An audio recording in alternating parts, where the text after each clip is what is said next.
అందరూ జైభీం.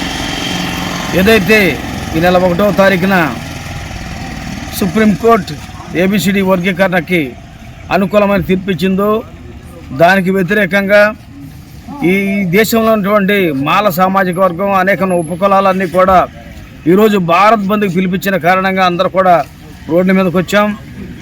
మా నిరసన తెలియజేస్తున్నాం. ఈరోజు షాపులు కానీ ఏలూరు పట్టణంలో మేము ఉన్నాం.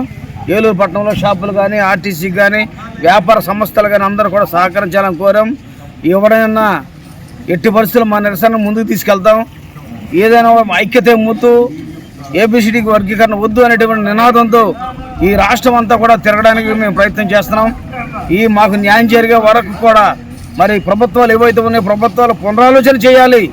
ఎందుకంటే దళిత సామాజిక వర్గంలో ఒక చీలిక తెచ్చి దళితులను విడగొట్టి దళితుల్లో బలహీనంగా చేరేటువంటి ఉద్దేశం ఉన్నటువంటి రాజకీయ నాయకులారా, ఖబర్దార్, మీరు కనుక మీ వైఖరి మార్చుకోకపోతే త్వరలోనే మీకు గుణపాఠం చెప్తామని చెప్పేసి మనం చేస్తాను. జై భీమ్.